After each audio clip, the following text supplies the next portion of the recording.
تہذیب فرنگی ہے اگر مرگ عمومت، تہذیب فرنگی ہے اگر مرگ عمومت، ہے حضرت انسان کے لیے اس کا ثمر موت۔ جس علم کی تاثیر سے زن ہوتی ہے نازن، جس علم کی تاثیر سے زن ہوتی ہے نازن، کہتے ہیں اسی علم کو ارباب نظر موت، کہتے ہیں اسی علم کو ارباب نظر موت۔ بیگانہ رہے دین سے اگر مدرسہ زن، بے عشق و محبت کے لیے علم و ہنر موت۔ یہ اشعار علامہ اقبال کے مجموعہ کلام ضرب کلیم سے لیے گئے، جو تہذیب فرنگی نامی نظم کا حصہ ہیں۔ علامہ اقبال اس میں مغربی تہذیب اور تعلیم کے منفی اثرات پر تنقید کرتے ہیں، خاص طور پر خواتین کی تعلیم اور ان کے معاشرتی کردار کے حوالے سے۔ یہ اشعار اسلامی اور مشرقی اقدار کی حفاظت پر زور دیتے ہیں اور مغربی سیکولر تعلیم کو معاشرے کی بنیادی اکائی یعنی خاندان، محبت اور امومت کے لیے تباہ کن قرار دیتے ہیں۔ میں اس کی شعر و شعر تشریح کرتا ہوں۔ تشریح ادبی فلسفیانہ معاشرتی تناظر میں کی جائے گی۔ تہذیب فرنگی ہے اگر مرگ عمومت، لفظی معنی مغربی، فرنگی یعنی مغربی، تہذیب عمومت، ماں بننے کی فطرت اور صلاحیت اور جذبہ کی موت۔ تشریح: علامہ اقبال یہاں مغربی تہذیب کو مرگ عمومت یعنی ماں کی فطری حیثیت کی تباہی قرار دیتے ہیں۔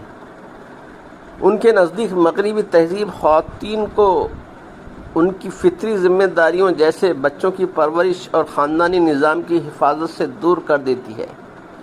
یہ تہذیب مادیت پر مبنی ہے جو عورت کو معاشی اور سماجی آزادی کے نام پر گھریلو زندگی سے الگ کرتی ہے، جس سے عمومت کا جذبہ کمزور پڑ جاتا ہے۔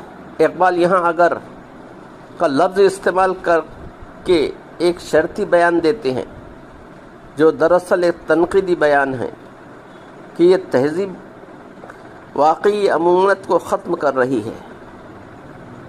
فلسفیانہ تناظر: اقبال کے فلسفہ خودی میں عورت کی حیثیت خاندان کی بنیاد ہے۔ مغربی تہذیب اسے کمزور کر کے انسانی معاشرے کی بنیاد کو ہلا دیتی ہے حضرت انسان کے لیے اس کا ثمر موت۔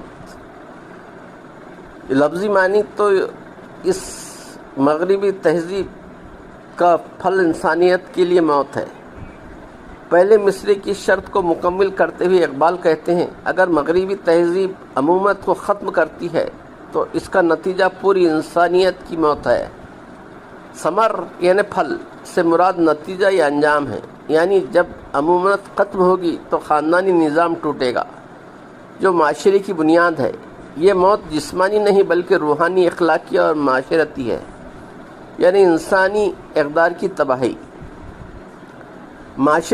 معاشرتی تناظر: اقبال کے زمانے میں 20ویں صدی کے شروع میں مغربی استعمار اور تعلیم کا اثر ہندوستان میں پھیل رہا تھا جو روایتی اسلامی خاندانی نظام کو چیلنج کر رہا تھا۔ اقبال اسے انسانیت کے لیے زہر قرار دیتے ہیں۔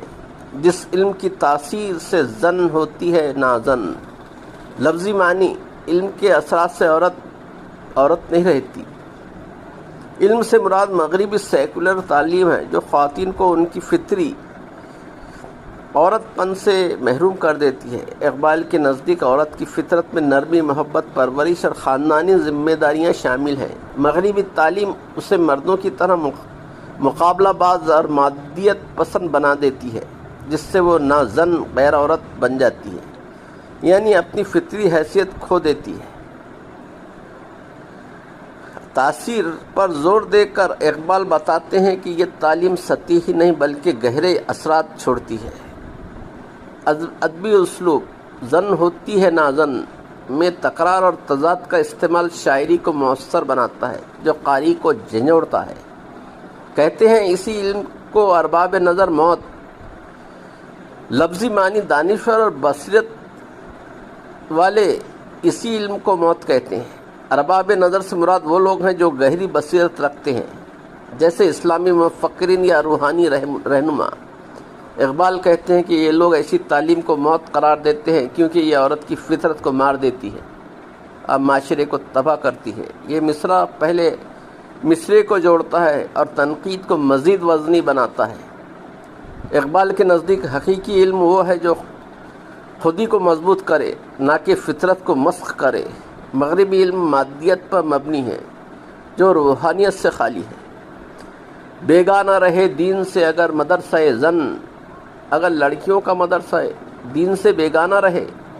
مدرسہ زن سے مراد خواتین کی تعلیمی ادارے ہیں۔ اقبال کہتے ہیں کہ اگر یہ ادارے دین اسلامی سے الگ تھلگ رہیں، یعنی سیکولر ہوں، تو یہ خطرناک ہے۔ دین کو تعلیم سے الگ کرنا مغربی تہذیب کی نشانی ہے، جو اقبال کی نزدیک غلط ہے۔ دین تعلیم کو اخلاقی بنیاد دیتا ہے۔ معاشرتی تناظر: اقبال مسلمانوں کو متنبہ کر رہے ہیں کہ مغربی طرز کی تعلیم خواتین کو دین سے دور کر کے معاشرے کو کمزور کر دے گی۔ ہے عشق و محبت کے لیے علم و ہنر موت۔ لفظی معنی تو علم اور ہنر مہارت عشق اور محبت کے لیے موت ہیں۔ اگر تعلیم دین سے الگ ہو تو یہ علم و ہنر، عشق و محبت، روحانی محبت، خاندانی بندھن اور انسانی رشتوں کو مار دیتے ہیں۔ یعنی سیکولر تعلیم مادیت کو فروغ دیتی ہے، جو محبت کی جگہ خود غرضی اور مقابلے کو جنم دیتی ہے۔ یہ موت خاندانی نظام، ازواجی زندگی، ازواجی رشتوں اور معاشرتی ہم آہنگی کی ہے۔ پورے شعر میں موت کی تکرار مرکزی خیال کو مضبوط کرتی ہے، جو ایک تنبیہی پیغام ہے۔ مجموعی تشریح اور پیغام: مرکزی خیال: یہ اشعار مغربی تہذیب اور سیکولر تعلیم کی تنقید ہیں، جو عورت کی فطری حیثیت، امومت، فیمینٹی اور خاندانی کردار کو تباہ کر کے پوری انسانیت کو خطرے میں ڈالتی ہے۔ اقبال کے نزدیک حقیقی ترقی وہ ہے جو دین اور فطرت سے جڑی ہو، نہ کہ مغربی مادیت سے۔ یہ مسلمانوں کے لیے ایک انتباہ ہے کہ وہ اپنی تعلیم کو اسلامی اقدار سے جوڑیں، ورنہ معاشرہ تباہ ہو جائے گا۔ تاریخی اور فلسفیانہ پس منظر: علامہ اقبال 1877 سے 1938 تک مسلمانوں کی بیداری کے شاعر تھے۔ ان کا فلسفہ خودی اور خلافت انسانیت پر مبنی ہے، جہاں عورت معاشرے کی بنیاد ہے۔ یہ اشعار 1930 کی دہائی میں لکھے گئے ہیں، جب برطانوی استعمار اور مغربی اثرات ہندوستان میں پھیل رہے تھے۔ اقبال اسے مرگ یعنی موت کہہ کر اس کی شدت بیان کرتے ہیں۔ معاصر اہمیت: آج بھی یہ اشعار خواتین کی تعلیم، فیمینزم اور سیکولرزم پر بحث میں استعمال ہوتے ہیں۔ کچھ اسے روایتی قرار دیتے ہیں، جبکہ دوسرے اسے فطری اقدار کی حفاظت کا دفاع سمجھتے ہیں۔ اقبال کا پیغام یہ ہے کہ تعلیم مفید ہے، لیکن دین سے الگ ہو تو زہر بن جاتی ہے۔ ویڈیو پسند آئے تو لائک، شیئر اور سبسکرائب کریں۔ ملتے ہیں اگلی نظم میں، تب تک کے لیے اجازت دیجیے۔ خدا حافظ۔